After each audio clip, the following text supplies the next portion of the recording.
আসসালামু আলাইকুম, কেমন আছো সবাই? আশা করি সবাই ভালো আছো, সুস্থ আছো। বাংলা সাইক্লোন ইউটিউব চ্যানেল পক্ষ থেকে শুভেচ্ছা অভিনন্দন। আজ আবারও নবম দশম ও এসএসসি শিক্ষার্থীদের জন্য নতুন একটি ভিডিও নিয়ে হাজির হয়েছি। আজ আমরা বাংলা দ্বিতীয় পত্রের পরিচ্ছেদ 37 অর্থাৎ উক্তি পরিবর্তন আমরা শিখবো, অর্থাৎ উক্তি, যেটাকে তোমরা ইংরেজিতে ন্যারেশন বা স্পিচ বলো। তাহলে চলো ক্লাসটা শুরু করি। আর ক্লাসটা শুরু করার আগে এখনো যারা চ্যানেলটি সাবস্ক্রাইব করে না, অবশ্যই সাবস্ক্রাইব করে দেবে এবং বন্ধুদের সাথে শেয়ার করতে ভুলবে না। সাবস্ক্রাইব করলে তোমাদের সবচেয়ে বেশি সুবিধা হচ্ছে নিত্য নতুন ভিডিওগুলো সবার আগে পাবে। তাহলে চলো ক্লাসটা শুরু করি। তাহলে পরিচ্ছেদ 37 উক্তি। বক্তার কথা উপস্থাপনের ধরনকে উক্তি বলে। অর্থাৎ আমি কিভাবে কথা বলছি, আমি সরাসরি বলবো না কারো মাধ্যমে বলবো, এটা এই যে আমরা ধরন, এটাকে বলা হয় উক্তি। তাহলে বক্তার কথা উপস্থাপনের ধরনকে কি বলে? উক্তি। এটা এমসিকিউ আসতে পারে। বক্তার কথা উপস্থাপনের ধরনকে কি বলে? উক্তি বলে। উক্তি দুই প্রকার, একটা হচ্ছে প্রত্যক্ষ উক্তি, একটা হচ্ছে পরোক্ষ উক্তি। তোমরা ন্যারেশন যেরকম দুই প্রকার, একটা হচ্ছে ডাইরেক্ট স্পিচ, একটা হচ্ছে ইনডাইরেক্ট স্পিচ। আচ্ছা, পরোক্ষ উক্তি এরকম আসতে পারে, ছেলেটি বলেছিল আজ আমি অনেক পড়েছি। তাহলে এটা কোন ধরনের উক্তি? প্রত্যক্ষ উক্তি না পরোক্ষ উক্তি? তাহলে তোমরা ছেলেটি যেহেতু সে নিজে বলেছে, তার মানে এটা প্রত্যক্ষ উক্তি।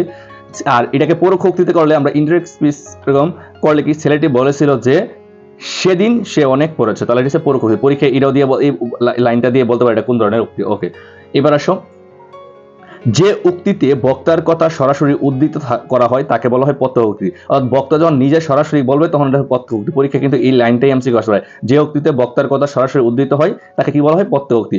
আবার যে উক্তিতে বক্তার কথা অন্যের দ্বারা বর্ণিত হয়, অন্যের মাধ্যমে বর্ণিত হয়, তাকে বলা হয় পরোক্ষ উক্তি। আমি একটা কাজ নিজে করলাম, তাহলে এটা হচ্ছে প্রত্যক্ষ। আর আমি অন্য কারো দিয়ে কাজটা করাইলাম, তাহলে এটা যেরকম পরোক্ষ, তাহলে এটা ঠিক এরকম। তাহলে এই দুইটা সংজ্ঞায় কিন্তু এমসিকিউ আসতে পারে।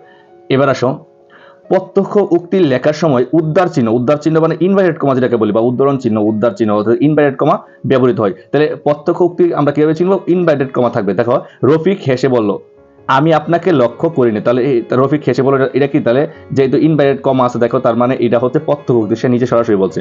আবার দেখো, কালো চুলের মানুষটি বলল, দেখো ইনভার্টেড কমা আছে, 10 পর্যন্ত শুনতে পারি, যুগ কি আমরা বলো, যুগ কি আমার ধারণা আছে কিন্তু বিয়োগ করতে পারি না। তার মানে দেখো এখান থেকে এখানে পর্যন্ত এই সম্পূর্ণ কথা বলছে কালো চুলের মানুষটি, তার মানে এটাও হচ্ছে প্রত্যক্ষ উক্তি, অর্থাৎ নিজে সরাসরি বলছে। এবার উক্তি পরিবর্তনের কিছু নিয়ম দেওয়া আছে। দেখো আমি তোমাদের বইয়ে 1 2 3 দেওয়া নেই, আমি সিরিয়ালে 1 2 3 দেওয়া রাখছি। তোমরা এই নিয়মগুলো দিয়ে সরাসরি এমসিকিউ আসছে, নিয়মগুলো খুবই ইম্পর্টেন্ট। দেখো, প্রত্যক্ষ উক্তির যেখান থেকে উদ্ধার চিহ্ন বা উদ্ধরণ চিহ্ন বা ইনভার্টেড কমা শুরু হয়, পরোক্ষ উক্তিতে সেখানে যুজক হিসাবে, যুজক মানে এরকম যে বসে।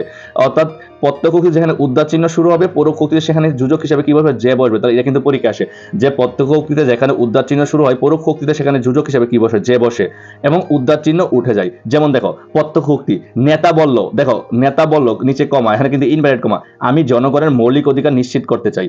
তাহলে দেখো এই যে ইনভার্টেড কমা উঠে ওই জায়গায় কি বসে? দেখো তো যে বসে। তার মানে কি, প্রত্যক্ষ উক্তিতে যখন ইনভার্টেড কমা থাকে, পরোক্ষ উক্তিতে ওই ইনভার্টেড কমা উঠে ওখানে কি যুজক হিসেবে যে বসে। তাহলে কি বসে? যে বসে। আবার এই লাইনটা দিয়ে, এই লাইনটা দিয়ে বলতে পারে এটা কি প্রত্যক্ষ উক্তি না পরোক্ষ উক্তি। তাহলে ইনভার্টেড কমা থাকলে অবশ্যই এটা প্রত্যক্ষ, আর এরকম যে যুজক আছে তার মানে পরোক্ষ।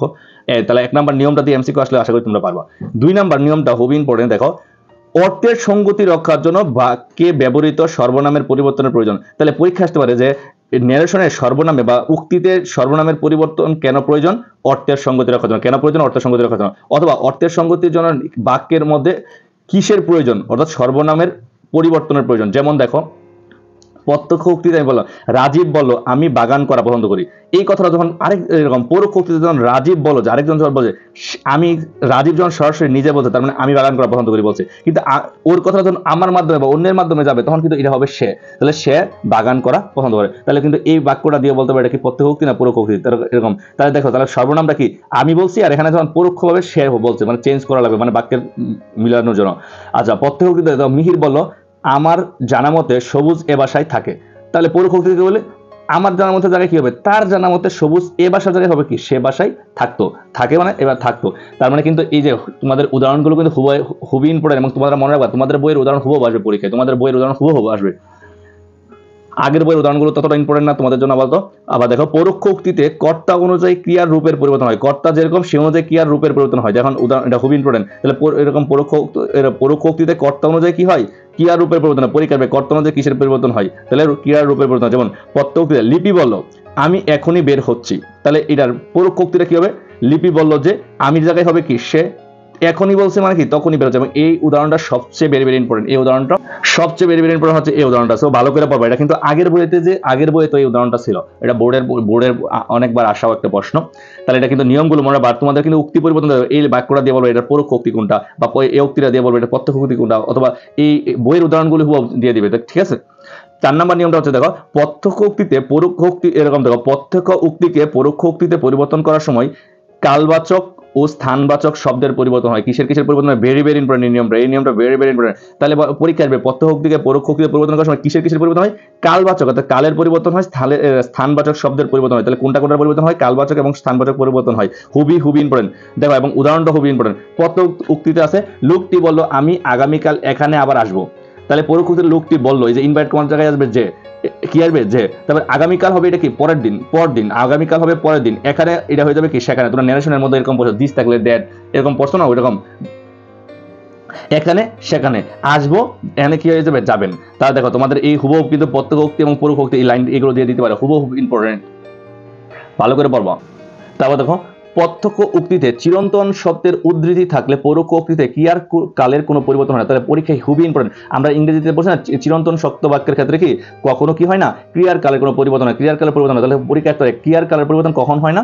চিরন্তন সত্য উদ্ধৃতি থাকলে, অথবা এরকম আসবে প্রত্যক্ষ উক্তিতে চিরন্তন সত্যের উদ্ধৃতি থাকলে কি হয় না? ক্রিয়ার কালের কোনো পরিবর্তন হয় না। যেমন দেখো, প্রত্যক্ষ শিক্ষক বলেন চাঁদ পৃথিবীকে প্রদক্ষিণ করে। তাহলে শিক্ষক বললেন, খালি ইনভাইট কমান্ড খালি জেড বার, বাকি যা আছে তাই, চাঁদ পৃথিবীকে প্রদক্ষিণ করে। খুবই ইম্পর্টেন্ট। এবার লাস্টেরটাও খুবই ইম্পর্টেন্ট দেখো, প্রশ্ন অনুজ্ঞাবাচক এবং আবেগসূচক, অর্থাৎ অনুজ্ঞা মানে হচ্ছে আদেশ উপদেশ অনুরোধ, অনুজ্ঞাসূচক প্রত্যক্ষ উক্তিকে পরোক্ষ উক্তিতে পরিবর্তনের সময় ভাব অনুযায়ী ক্রিয়ার পরিবর্তন করতে হয়। তাহলে পরীক্ষা এটাই আসবে যে প্রশ্ন অনুজ্ঞা বা আবেগসূচক প্রত্যক্ষ উক্তিতে কি ক্রিয়ার পরিবর্তন করতে? ভাব অনুযায়ী, কি অনুযায়ী? ভাব অনুযায়ী, বারবার দেওয়া হবে, ভাব অনুযায়ী ক্রিয়ার পরিবর্তন করতে হয়। তাহলে পরীক্ষা আসতে পারে ভাব অনুযায়ী ক্রিয়ার পরিবর্তন করতে হয় কখন? প্রশ্ন অনুজ্ঞা বা আবেগসূচক প্রত্যক্ষ উক্তিতে। এবং এই উদাহরণগুলো কিন্তু খুবই ইম্পর্টেন্ট, আবারও বলতেছি, তোমাদের বইয়ের উদাহরণ হুবহু আসবে। তাহলে ভালো করে শুধু বইয়ের উদাহরণগুলো ভালো করে প্র্যাকটিস করো। প্রত্যক্ষ উক্তি, মা আমাকে বললেন তোমাদের স্কুলে গ্রীষ্মের ছুটি হবে কবে? তাহলে মা আমার কাছে জানতে চাইছে, তাহলে এই জন্য কিন্তু পরিবর্তন এরকম হবে। তাহলে মা আমার কাছে জানতে চাইলেন কবে আমাদের স্কুলে গ্রীষ্মের ছুটি হবে। আবার দেখো, প্রত্যক্ষ উক্তিতে লোকটি আমাকে বললেন অনুগ্রহ করে আপনি সামনের আসনে বসুন। তাহলে পরীক্ষা এটা আসতে পারে, এটার পরোক্ষ উক্তির নিচে কোনটি? তাহলে লোকটি আমাকে সামনের আসনে বসতে কি করলেন? অনুরোধ করলেন। দেখো কি করলাম? তাহলে এই যে ভাব অনুযায়ী, অর্থাৎ আমরা কি করে ক্রিয়াটা পরিবর্তন করছি। ও প্রত্যক্ষ উক্তি, ছেলেটি বলে উঠলো বাহ কি সুন্দর বাড়ি। তাহলে এটাও কিন্তু লাস্টের উদাহরণটা খুবই ইম্পর্টেন্ট। পরোক্ষ উক্তি বলছে ছেলেটি আনন্দের সঙ্গে বলল যে বাড়িটি খুবই সুন্দর। আশা করি তোমাদের এখন মোটামুটি এটা থেকে পারবা। এখন আমরা দ্বিতীয় পর্বে আমরা কি দেখবো? এমসিকিউ, অর্থাৎ এই চ্যাপ্টারতে কি এমসিকিউ আসতে পারে, খুবই ইম্পর্টেন্ট। তাহলে আমরা চলো দ্বিতীয় পর্বে চলে যাই। তাহলে প্রত্যক্ষ উক্তিকে পরোক্ষ উক্তিতে পরিবর্তনের সময় কি ধরনের শব্দের বদল হয়? তাহলে কি ধরনের শব্দের বদল হয়? কালবাচক এবং স্থানবাচক। এই উদাহরণটা, এই এমসিকিউটা খুবই ইম্পর্টেন্ট, কালবাচক এবং স্থানবাচক।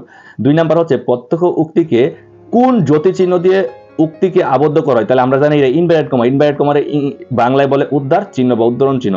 3 নাম্বার দেখো, অর্থের সঙ্গতি রক্ষার জন্য উক্তি পরিবর্তনের সময়ে কোন পদের পরিবর্তন প্রয়োজন? কোন পদের? তাহলে পদের মানে কি? সর্বনাম অনুযায়ী পরিবর্তনটা করতে হয়। 4 নাম্বারটা দেখো, প্রত্যক্ষ উক্তিকে চিরন্তন সত্যের উদ্ধৃতি থাকলে পরোক্ষ উক্তিতে পরিবর্তন হয় না কিসের? আমরা জানি ক্রিয়ার কালের কোনো পরিবর্তন হয় না। 5 নাম্বারটা কি? পরোক্ষ উক্তিকে ক্রিয়ার রূপের পরিবর্তন হয় কি অনুযায়ী? পরোক্ষ উক্তিতে ক্রিয়ার রূপের পরিবর্তন হয় কর্তা অনুযায়ী। কি অনুযায়ী? অবশ্যই কর্তা অনুযায়ী। তারপর দেখো, বক্তার কথা উপস্থাপনের ধরনকে কি বলে? উক্তি। কি বলে? উক্তি। প্রত্যক্ষ উক্তিকে বক্তার কথা কিভাবে উদ্ধৃত করা হয়? প্রত্যক্ষ উক্তিতে সরাসরি করা হয়, সরাসরি। তাহলে 8 নাম্বারটা হচ্ছে প্রত্যক্ষ উক্তির যেখান থেকে উদ্ধার চিহ্ন শুরু হয় পরোক্ষ উক্তিতে সেখানে যোজক যে বসে এবং কি হয়? উদ্ধার চিহ্নটা উঠে যায়। যেহেতু যে বসে তাহলে ইনভার্টেড কমাটা যে উঠে যায়, তাহলে উদ্ধার চিহ্ন উঠে যায়। 9 নাম্বারটা কি আছে দেখো, উক্তি পরিবর্তনে বাক্যে ব্যবহৃত সর্বনামের পরিবর্তন প্রয়োজন হয় কেন? পরিবর্তন হয় অর্থের সঙ্গতি রক্ষার জন্য। খুবই ইম্পর্টেন্ট, অর্থের সঙ্গতি রক্ষার জন্য। লোকটি বললেন আমি আগামীকাল এখানে আবার আসব। এটির পরোক্ষ উক্তি কি হবে? তাহলে এই পরোক্ষ উক্তি হবে লোকটি বললেন যে তিনি পরদিন, তাহলে আগামীকাল হয়ে যাবে পরদিন, এখানে জায়গায় হবে সেখানে, আবার আসবেনের জায়গায় হয়ে যাবে কি? যাবেন। খুবই ইম্পর্টেন্ট কিন্তু এটা পরীক্ষায় দেখো, তোমাদের পরীক্ষা এরকমই আসবে, হুবহু বইয়ের উদাহরণগুলো দিয়ে দিবে। তারপর দেখো 11 নাম্বারটা কি বলছে? প্রত্যক্ষ উক্তিতে কিসের উদ্ধৃতি থাকলে পরোক্ষ উক্তিতে ক্রিয়ার কালের কোনো পরিবর্তন হয়? তাহলে আমরা এটা জানি চিরন্তন সত্য। তারপরে 12 নাম্বারটা হচ্ছে প্রত্যক্ষ উক্তিতে কোন ধরনের উদ্ধৃতি থাকলে পরোক্ষ উক্তিতে কালের কোনো পরিবর্তন হয় না, তাও এটা কি চিরন্তন সত্য। আচ্ছা দেখো আগের বইও এটা কিন্তু ছিল, তার মানে এখনো আছে, তার মানে খুবই ইম্পর্টেন্ট। তারপরে দেখো ছেলেটি বলে উঠলো বাহ কি সুন্দর বাড়ি, বইয়ের এক উদাহরণ। তাহলে এটি পরোক্ষ উক্তিতে কি হবে, তাহলে দেখো পরোক্ষ ছেলেটি আনন্দের সাথে বলল যে বাড়িটি খুবই সুন্দর। 14 নম্বর হচ্ছে প্রত্যক্ষ উক্তিকে কোন ভাব থাকলে পরোক্ষ উক্তিতে পরিবর্তন করতে ভাব অনুযায়ী কি আর পরিবর্তন করতে হয়। তাহলে ভাবটা হচ্ছে কি প্রশ্নবোচক থাকলে অনুজ্ঞাবাচক থাকলেও আবেগসূচক থাকলে, এই তিনটা সবগুলো থাকলে কি হয় এরকম ভাব অনুযায়ী পরিবর্তন করতে হয় এই। তাহলে উক্তিতে কোন ভাব, এই ভাবগুলো থাকলে তারপরে কি করতে হয় এরকম দেখো কোন ভাব থাকলে পরোক্ষ, তাহলে কিন্তু এটাই কিন্তু খুবই ইম্পর্টেন্ট। তারপরে 15 নাম্বারটা দেখো এই যে প্রত্যক্ষ উক্তির আগামীকাল পরোক্ষ উক্তিতে কি হয়ে যায়, আগামীকালটা হয়ে যায় পরদিন। সরাসরি তোমাদের বইয়ে নাই বাট উদাহরণের মধ্যে আছে, কিন্তু পুরাতন বই এরকম ছিল আগামীকাল থাকলে পরের দিন, কোনটা থাকলে কি, যেমন তোমরা যেরকম ন্যারেশনে পড়ো দিস থাকলে দ্যাট, এরকম যে চেঞ্জগুলো হয়। তারপরে এগুলো তারপরে 16 নাম্বারটা হচ্ছে তিনি বললেন যে বইটা তার দরকার, এটা পুরাতন বই ছিল তোমাদের বইয়ে নাই। তাহলে বাক্যটিতে কিসের উদাহরণ, তাহলে এটা কি প্রত্যক্ষ উক্তি না পরোক্ষ উক্তির উদাহরণ, তাহলে এটা হচ্ছে পরোক্ষ উক্তির উদাহরণ, যেহেতু যে যোগ আছে তার মানে পরোক্ষ উক্তির উদাহরণ, এটা পুরাতন বইও ছিল। আচ্ছা কোন কথকের বাক কর্মের নাম কি, কোন কথকের বাক কর্মের মানে সে মুখে যা বলে বা কথা বলে এটা বলে উক্তি। তাহলে উক্তি কত প্রকার আমরা জানি, উক্তি দুই প্রকার, এটা প্রত্যক্ষ আর হচ্ছে পরোক্ষ উক্তি। উক্তি পরিবর্তনে কোন সংযোজক অব্যয় পদ ব্যবহৃত হয়, তাহলে আমরা জানি এটা হচ্ছে যে যোজকটা, এই যে সংযোজক এটা। তবে অর্থের সঙ্গতি রক্ষার জন্য পরোক্ষ উক্তিতে কিসের পরিবর্তন করতে হয়, ও পরোক্ষ উক্তিতে ক্রিয়া এবং সর্বনাম পদের, ক্রিয়া এবং সর্বনাম পদের। দেখো আগের বইয়েও এটা ছিল, এখনের বইও আছে, খুবই ইম্পর্টেন্ট। তারপরে দেখো অর্থে যে বাক্যের অর্থ সঙ্গতি রক্ষার জন্য পরোক্ষ উক্তিতে কোন পদে পরিবর্তন করতে হয়, কোন পদে সর্বনামে। দেখো আগের বইতে কতবার আসছে তোমাদের বই আছে, তার মানে এটা ভেরি ভেরি ইম্পর্টেন্ট। তারপরে দেখো 22 নাম্বারটা পরোক্ষ উক্তিতে কোন ক্ষেত্রে ক্রিয়ার কাল অপরিবর্তিত থাকে, তাহলে আমরা জানি চিরন্তন সত্যের বর্ণনায়। তারপরে দেখো 23 নাম্বারটা হচ্ছে পরোক্ষ উক্তিতে কোন চিহ্ন লোপ পায়, তাহলে কোন চিহ্ন, উদ্ধার চিহ্ন লোপ পায়। তারপরে দেখো এই যে 24 নাম্বার তোমাদের বইয়ে নাই বাট উদাহরণটা পুরাতন বইয়ে ছিল, তিনি বললেন যে বইটা তার দরকার, বাক্যটি কিসের উদাহরণ, তাহলে আমরা জানি এটা হচ্ছে পরোক্ষ উক্তির উদাহরণ। তারপরে গত করলো এই কালসূচক শব্দটি পরোক্ষ উক্তিতে কি হবে, তাহলে এটা হচ্ছে পূর্বদিন। এগুলো পুরাতন বই এরকম সরাসরি সুন্দর করে গুছাই দেওয়া ছিল। দেখো তাহলে এইগুলো গুল দেওয়া যেগুলো, এগুলো হচ্ছে তোমাদের পুরাতন বই, তোমাদের বই নাই, আর যেগুলো এরকম দেওয়া এটা তোমাদের বই আছে। আচ্ছা পরোক্ষ উক্তিতে উক্তির গতকাল, প্রত্যক্ষ উক্তিতে গতকাল, পরোক্ষ উক্তিতে কি হবে, এটা হবে কি আগের দিন। তাহলে দেখো এগুলো আগের বই ছিল, আমি গোল দেওয়া যেগুলো এগুলো আগের বই ছিল। তারপর 27 নাম্বার এগুলো জাস্ট এমনি পড়ে রাখো, এটা প্রত্যক্ষ উক্তির কালসূচক শব্দের গতকাল শব্দটি পরোক্ষ উক্তিতে কিসের পরিবর্তন হয়, গতকাল মানে হচ্ছে আগের দিন, তাহলে গতকাল মানে হচ্ছে আগের দিন। তারপর 28 নাম্বারটা দেখো প্রত্যক্ষ উক্তির আগামীকাল পরোক্ষ উক্তিতে কি হবে, এটা হচ্ছে পরদিন। তিনি বললেন বইটা আমার দরকার, এর পরোক্ষ উক্তি কি হবে, এটা পুরাতন বই ছিল, তাহলে এটা হবে তিনি বললেন যে বইটা তার দরকার। তারপরে দেখো বশির আমাকে বললেন আমি এক্ষুনি আসছি, এটা কিন্তু তোমাদের বইয়ে সরাসরি এরকম বশির নাই, অন্য এরকম দেওয়া আছে। তাহলে এটা হবে কি বশির আমাকে বললেন যে সে তক্ষুনি যাচ্ছে, অর্থাৎ এক্ষুনি হবে কি তক্ষুনি। তারপরে 31 নাম্বারটা দেখো হামিদ বললেন আমি এক্ষুনি আসি, ওই যে একটাই কথা নাম পরিবর্তন করে পরোক্ষ উক্তিতে কি হবে, পরোক্ষ উক্তিতে বললেন হামিদ বললেন যে সে তক্ষুনি যাচ্ছে।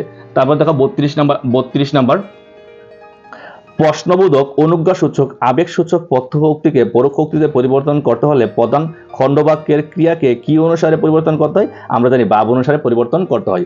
তারপর 33 নাম্বারটা কি হবে, প্রত্যক্ষ উক্তির চিরন্তন সত্যের উদ্ধৃতি থাকলে পরোক্ষ উক্তিতে কিসের পরিবর্তন হয় না, কালের পরিবর্তন হয় না। বাবা বললেন সত্য কথা বলবে, এই প্রত্যক্ষ উক্তিটি যথার্থ পরোক্ষ উক্তি কি হবে, বাবা সত্য কথা বলার উপদেশ দেন, এটা কিন্তু তোমাদের বই নাই, পুরাতন বই ছিল। তারপর 35 নাম্বার শিক্ষক বলেন চুপ করো, এর পরোক্ষ উক্তিটি কি, তাহলে এটা বলেন শিক্ষক চুপ করার আদেশ দিলেন, এটা পুরাতন বই ছিল। তারপরে 36 নাম্বার দেখো শিক্ষক বললেন পৃথিবী গোলাকার, এর পরোক্ষ উক্তি কি হবে, আমরা জানি এটা চিরন্তন সত্য, তার মানে কি, তাহলে এটা তাহলে শিক্ষক বলেন যে যুক্ত করবা যা আছে তাই তবে পৃথিবী গোলাকার। তারপর দেখো 37 নাম্বারটা কি হবে, শিক্ষক বলেন তোমরা কি ছুটি চাও, এটাও পুরাতন বই ছিল। আর পরোক্ষ উক্তিটা হবে কি, শিক্ষক এই যে আমাদের ছুটি চাই কিনা, আমাদের ছুটি চাই কিনা শিক্ষকটা জিজ্ঞেস করলেন। আর লাস্ট 38 নাম্বারটা তোমাদের বইয়ে নাই, দেখো এটা কি হবে, রহমান বলল আমি এক্ষুনি আসছি, আর পরোক্ষ উক্তিটা কি তোমাদের সরাসরি নাই, বাট এটাই আছে, বাট এরকম সরাসরি রহমান দিয়ে উদাহরণটা নাই। এরকম দেখো রহমান বলল যে সে তখনই যাচ্ছে, হয়তো তখনই যাচ্ছে। আচ্ছা তোমরা আশা করি তোমরা এখন মোটামুটি এটা থেকে যে এমসিকিউ আসুক বা আসুক আশা করি পারবা, এইভাবেই সব প্রত্যেকটা পরিচয় সুন্দর করে পড়ে ফেলবা। আর ভালো থাকো, সুস্থ থাকো, এবং চ্যানেলটা ভালো লাগলে অবশ্যই সাবস্ক্রাইব করবা এবং বন্ধুদের সাথে শেয়ার করতে বলবো না। আল্লাহ হাফেজ।